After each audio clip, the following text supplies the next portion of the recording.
হাসির রাজা, জ্ঞানের রাজা, রসিক রাজা।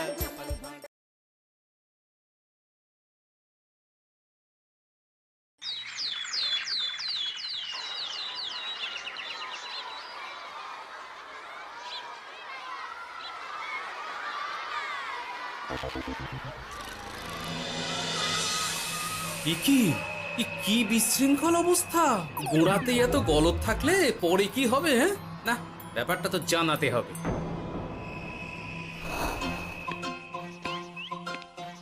এই তো মহারাজের প্রিয় গোপালও চলে এসেছে। তাহলে এবার সভা শুরু করা যাক মহারাজ। সে আপনি যাই বলুন না কেন মন্ত্রী মশাই, আজ আমার আপনার সাথে ঝগড়া করার কোনো ইচ্ছেই নেই। কেন গোপাল, কি হয়েছে তোমার? কি আর বলি মহারাজ, কৃষ্ণনগরের ভবিষ্যৎ দেখে আমি তো ভাষাই হারিয়ে ফেলেছি। বলো কি, কৃষ্ণনগরের ভবিষ্যৎ? তা শুনি খুব ভালো কিছু নিশ্চয়ই। এতে আর শোনার কি আছে মহারাজ, অবশ্যই ভালো হবে। সে কথা তো আমি একবারও বলিনি মন্ত্রী মশাই। আহা গোপাল, ভনিতা না করে বলি ফেলো না দেখি, কি এমন দেখেছো কৃষ্ণনগরের ভবিষ্যৎ? তাহলে শুনুন, কৃষ্ণনগরের ভবিষ্যৎ ঘোর অন্ধকারে, মোটেই ভালো নয়। হ্যাঁ, বলো কি? কৃষ্ণনগরের ভবিষ্যৎ বলতে আমি ছোট ছোট ছেলে মেয়েদের কথাই বলছি। ওরাই তো আমাদের কৃষ্ণনগরের ভবিষ্যৎ। ঠিক কথা, কিন্তু তার সাথে অন্ধকারের কি সম্পর্ক? সম্পর্ক আছে মহারাজ। আজ সকালে রাজসভায় আসার পথে দেখি পাঠশালায় বাচ্চাদের পড়াশোনা বাদে সবই হচ্ছে। তা এরকম চলতে থাকলে কি করে রাজ্যের ভালো হবে বলুন দেখি? না হওয়ারই বা কি আছে শুনি? পড়াশোনার সাথে রাজ্যের ভালো খারাপের কি আছে? সত্যি মন্ত্রী হয়েও যে আপনি এসব কথা বলেন, ভাবলেও অবাক লাগে। গোপাল, মুখ সামলে কথা বলো। আপনিও তাহলে আগে বুঝুন, তারপর কথা বলুন। আবার শুরু হয়ে গেলে তোমরা। ক্ষমা করবেন মহারাজ, কিন্তু আমি তো কিছু শুরু করিনি। মন্ত্রী মশাই তো না বুঝে কথা বলছেন। আপনি বলুন মহারাজ, বাচ্চারাই তো সমাজের ভবিষ্যৎ। হ্যাঁ, ওরা এখন যা শিখবে সেটাই তো পরে কাজে লাগাবে। ঠিক, শিক্ষার গুরুত্ব অনেক, তাকে এত অবহেলা করলে তো চলবে না। সেটাই তো মহারাজ, একে তো সকলে পাঠশালায় আসে না, তার উপর যে কয়জন আসে তাদের মধ্যেও কেউ খেলে বেড়ায়, কেউ ঘুরে বেড়ায়, এসব হয়। বুঝলাম, কিন্তু রাজপণ্ডিত কিছু বলে না। কি করে বলবেন মহারাজ? উনি তো নিজেই ঘুমে ঢুলতে থাকেন। কি? আমি কালই রাজপণ্ডিতের সাথে এই ব্যাপারে কথা বলবো। কিন্তু শুধু রাজপণ্ডিতের সাথে কথা বললেই হবে না মহারাজ, তার সাথে এমন কিছু করতে হবে যাতে ছেলেপুলেরা রোজ পাঠশালায় খুশি মনে এসে পড়াশোনা করে। তার জন্য কি করা যায় বলো তো? আর তোমার কাছে কি কোনো উপায় আছে? থাকলে তো আগেই বলে দিত, এত সময় ধরে অভিযোগ করে যেত নাকি? আচ্ছা, আপনার কাছে কি কোনো উপায় আছে মন্ত্রী মশাই? মানে এখন নেই, ভাবতে হবে। তাহলে একটু চুপ করে থাকুন। ছাড়ো না গোপাল, তুমি বলো। আমি বলছিলাম, ওই বাচ্চাদের পাঠশালার প্রতি আগ্রহ আনার জন্য যদি একবেলা ভাত, ডাল, দুধ, ডিম ইত্যাদি খাওয়ানো যায়, তাহলে সেটা কার্যকর হবে বলে মনে হয়। অসম্ভব! রাজ্যের কত খরচ বেড়ে যাবে জানো? তুমি থামো তো মন্ত্রী, সব সময় খালি উল্টো কথা বলা। আমি একদম একমত গোপালের সাথে। কৃষ্ণনগরের উন্নতির জন্য আমি সব করতে রাজি।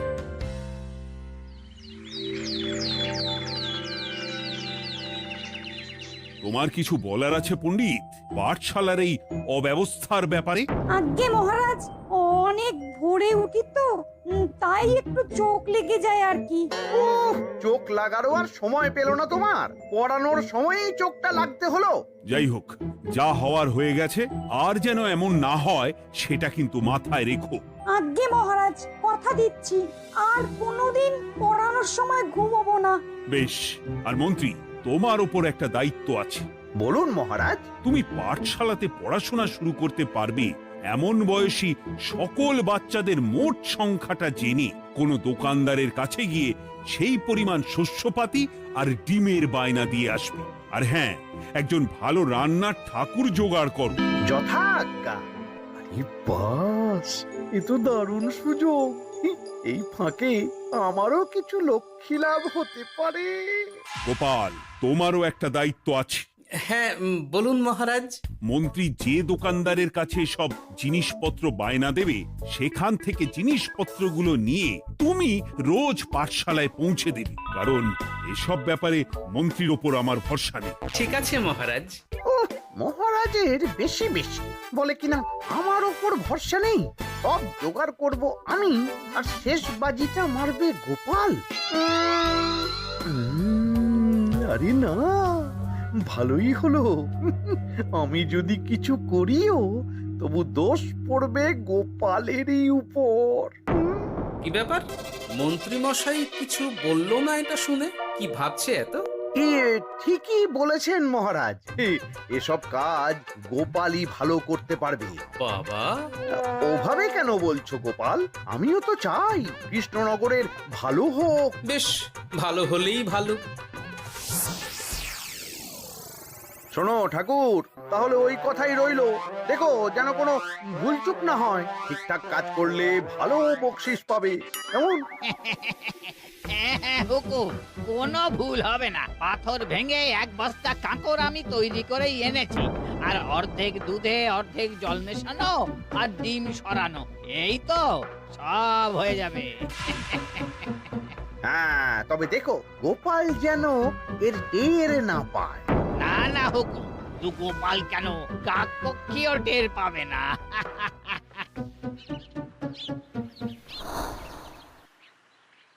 যাক বাবা, এবার শুধু জিনিসের দামটা মহারাজকে বাড়িয়ে বললেই কাজ হাসিল। এদিকে অতিরিক্ত মূল্যটাও আমার হবে, আর বাকি জিনিসগুলো বিক্রি করার পর সেই দামও আমারই হবে।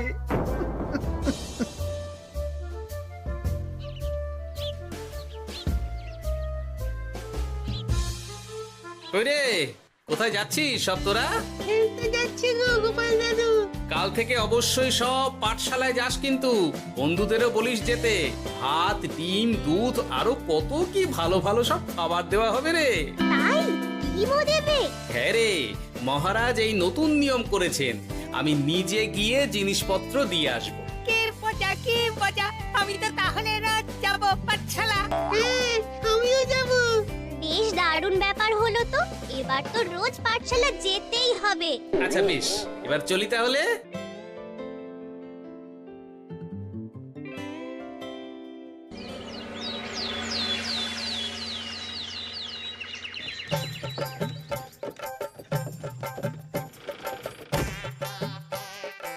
এই নাও গো ঠাকুর, সব জিনিস নিয়ে চলে এসেছি।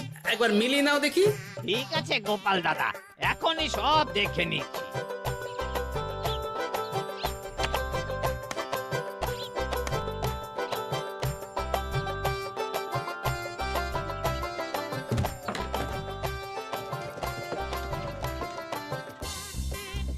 যাক বাবা, গোপাল দাদা গেছে।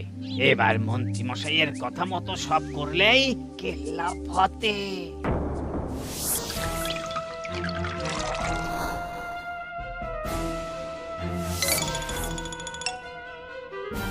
কই গো ঠাকুর? এই তো হুকুম, আপনার কথা মতো সব কাজ হয়ে গেছে। ওই দেখুন, ওখানে জিনিসগুলো রাখা আছে, আপনি নিয়ে যেতে পারেন। বাবা বাবা, খুব ভালো, খুব ভালো।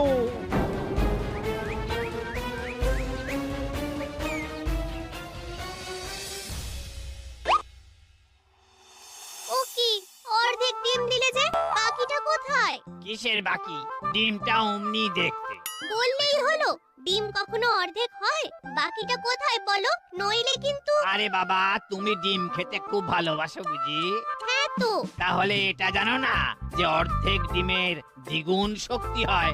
সত্যি? হ্যাঁ, তা নয় তো কি মিথ্যে? ওই জন্যই তো আমি তোমাদের সকলকে অর্ধেক ডিম দিই। আরে বাস, এটা তো আমরা কেউই জানতাম না। ঠিক আছে, আমি আমার সকল বন্ধুকে এটা জানাবো।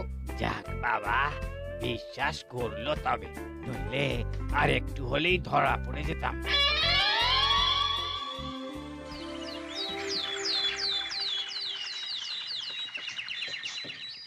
আরে, রান্নার ঠাকুর কারোর সাথে কথা বলছে মনে হচ্ছে।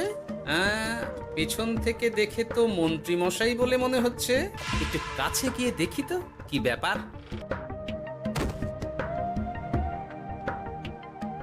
আরে গোপাল দাদা যে, তোমার কথাই ভাবছিলাম, আর দেখো তুমি চলে এলে। হুম, তুমি কি নিশ্চিত যে তুমি আমার কথাই ভাবছিলে? আমি তো তোমাকে কারোর একজনের সাথে কথা বলতে দেখলাম। আবার মন্ত্রী মশাইকে দেখে ফেলেনি তো? কথাটা বেফাঁস হয়ে যাওয়ার আগেই আমাকে কথা ঘোরাতে হবে। কি গো বলো, এত কি ভাবছো? ইয়ে, না না, এতে ভাবার আর কি আছে? কেউ না কারোর সাথে কথা বলিনি। আমি তো একাই ছিলাম। তুমি বোধহয় ভুল দেখেছো। হ্যাঁ, ভুলই হবে। কি ব্যাপার, ঠাকুর এভাবে বলছে কেন?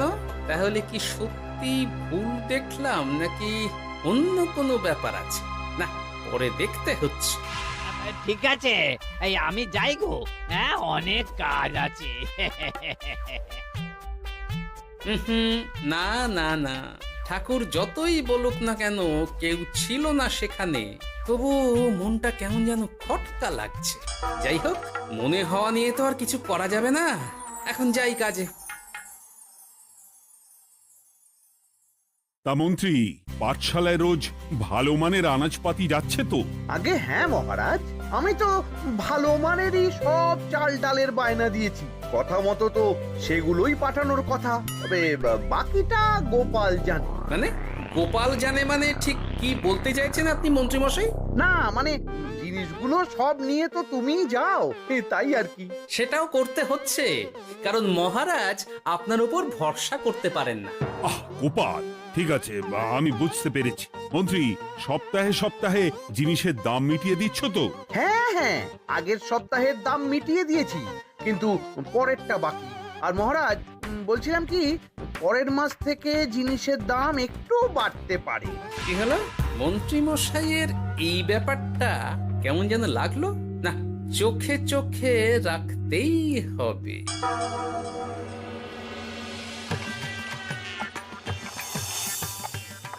কিরে বুটি, তুই অর্ধেক ডিম খেয়ে বাকি অতটা রেখে দিলি কেন? রান্নাটা ভালো হয়নি বুঝি? না গো দিদা, খুব ভালো হয়েছে। আমি তো আসলে এখন এমনই খাচ্ছি। শিকিরি, কেন রে পুটি? তোর তো ডিম খুব প্রিয় ছিল রে। এখনো ভালো লাগে। তাহলে পুরো ডিম খাচ্ছিস না কেন? এ বাবা, তুমিও জানো না, অর্ধেক ডিমের শক্তি গোটা ডিমের থেকে বেশি, মানে দ্বিগুণ শক্তি। কি বলে কি গো? এই, তোকে এমন কথা কে বলেছে রে? ওমা, কেন? পাঠশালার রান্নার ঠাকুর আমাদের তো রোজ অর্ধেক ডিমই দেয়, ওই জন্য আমি একদিন জিজ্ঞেস করেছিলাম, তখন বলল অর্ধেক ডিমের দ্বিগুণ শক্তি হয়। বলিস কি রে, এতদিন ধরে এসব চলছে? না, মহারাজকে জানাতে হবে।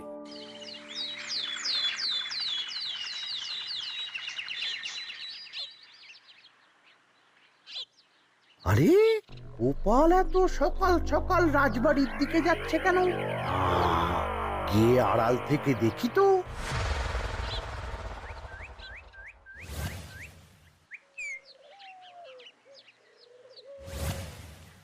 বলো গোপাল, কি হয়েছে? হঠাৎ কেন এভাবে একা দেখা করার কথা বললি? আসলে মহারাজ, আমি চাই না এই ব্যাপারটা মন্ত্রী মশাই জানুক, তাই একান্তে আপনার সাথে কথা বলতে চাই। কেন, কি হয়েছে? সব খুলে বলো। তাহলে শুনুন মহারাজ।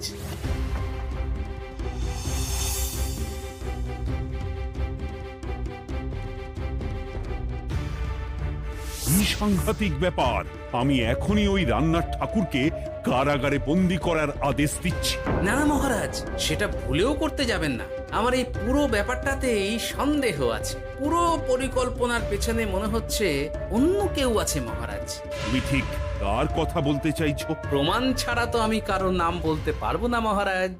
এই রে, গোপাল বোধহয় সবটা বুঝতে পেরেছে। এবার কি করে নিজেকে বাঁচাই? কি করি? পেয়েছি। শোনো ঠাকুর, এখন কিন্তু মহারাজ সবটা জেনে গেছে, তাই দেখো যাই হয়ে যাক না কেন আমার নামটা যেন না আসে, নইলে কিন্তু তোমাকেই রাজ্য ছাড়া হতে হবে। না না হুকুম, দয়া করে এ কাজ করবেন না। আমি আমি মরে গেলেও আপনার নাম নেব না। মাথায় থাকে যেন। বলো বলো, তুমি কেন এমন করেছো? আগে আগে আমি নিজে থেকে এসব করিনি মহারাজ, আমাকে এসব করার জন্য বাধ্য করা হয়েছে। কে তোমাকে সব করতে বলেছে? আগে গোপাল দাদা। কি? মিথ্যে কথা। বেশ হয়েছে, এবার ঠেলা বুঝুক গোপাল। দেখলেন মহারাজ, খুব ভরসা করতেন না আপনি গোপালের ওপর? ভাবা যায় তলে তলে এই। মহারাজ, আমি সত্যিই সব কিছু করিনি। আমি যদি এটাতে যুক্ত হতাম তাহলে কি আপনাকে নিজে থেকে এসব জানাতাম? দেখো গোপাল, এখন এসব কথা বলে কোনো লাভ নেই। সবাই জানে তোমার মাথায় কত বুদ্ধি। তুমি ইচ্ছা করে আগে গন্ডগোল করে তারপর সেটা ঢাকতে নিজে থেকে সব বলছো। গোপাল, তুমি সত্যি করেছো কি করনি সেটা কিন্তু তোমাকেই প্রমাণ করতে হবে। এটা যেমন সত্যি যে এসব যে ঘটছে সেটা তুমি আমায় জানিয়েছো প্রথম, তেমনি এটাও সত্যি যে প্রতিদিনের শস্যের বস্তা তুমি নিয়ে যাও পাঠশালায়, তাই তোমাকেও যে সন্দেহের তালিকা থেকে বাদ দেওয়া যাবে না। বেশ, তাহলে আমি প্রমাণ জোগাড় করেই তবে এই রাজসভায় পা দেব।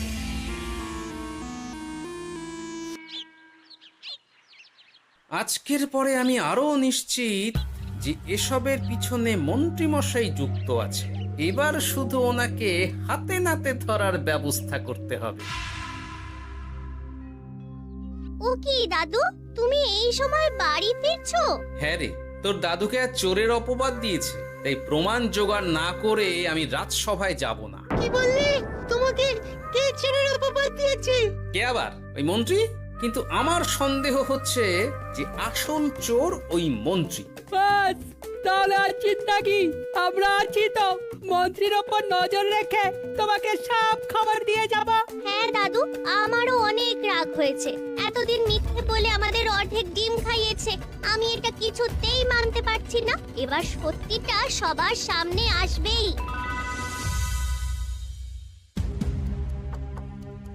নাও নাও, আজকে চাল ডাল সব এই বস্তাতে আছে। এই নিন আজকের মূল্য। দেখো, অর্থটা কিন্তু বড় কথা নয়। তোমার যে রোজ বিক্রি বাট্টা বেড়ে গেছে, আর তার জন্যই তোমার তো আমাকে মিষ্টি খাওয়ানো উচিত। একদম, আমি কালই আপনাকে মিষ্টি খাওয়াবো, একদম পাকা কথা। তাহলে আজ চলি, কাল দেখা হবে। দেখলি মন্ত্রী মশাই কি বদমাইশ। চল এখনই গিয়ে গোপাল দাদুকে সব বলি।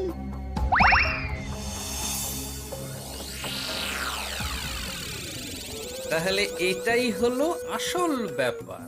খাওয়াচ্ছি ওকে মিষ্টি। হ্যাঁ গোপাল দাদু, একেবারে আচ্ছা করে দাওয়াই দিও। আচ্ছা শোন, আমার মাথায় একটা বুদ্ধি এসেছে বুঝলি। কাল তোরা ওই পাশের গ্রামের দোকানদারকে কিছু একটা করে আটকে রাখবি, আর আমি সেই সুযোগে মন্ত্রীর সাথে দেখা করব। আচ্ছা, তুমি কোনো চিন্তা করো না। ঠিক আছে, তোরা এখন যা, আমিও একবার মহারাজের সাথে দেখা করে আসি।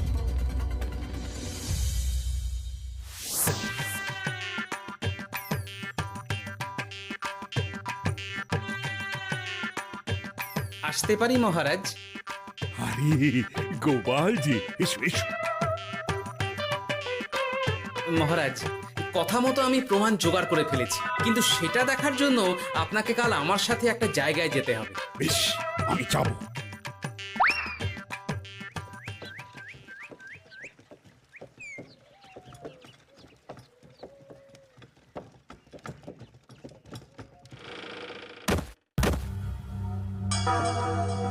এই কি, তুমি কে? আগে আমি মালিকের খুব বিশ্বস্ত কর্মচারী। আজ সকালে মালিক একটা অন্য কাজে ব্যস্ত হয়ে পড়েছে, তাই আমাকে পাঠালো। কিন্তু কথা মতো আপনার জন্য মিষ্টি পাঠিয়েছে। এই তাই নাকি? দাও দাও দাও দাও, শুনেছি তোমাদের গ্রামের মিষ্টিও নাকি খুব ভালো। হ্যাঁ, ওই আর কি। নিন।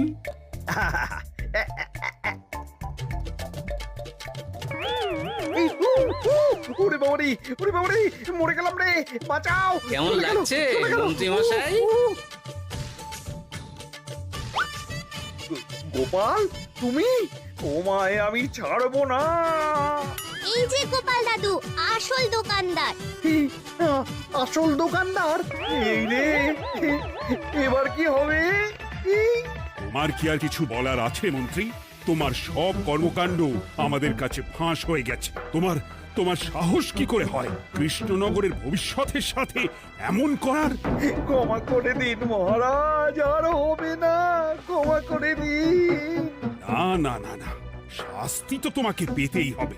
সেপাই, আজ থেকে মন্ত্রীকে রোজ সকালে 100 বার বেতের বাড়ি ও অর্ধেক খাবার দেওয়া হবে।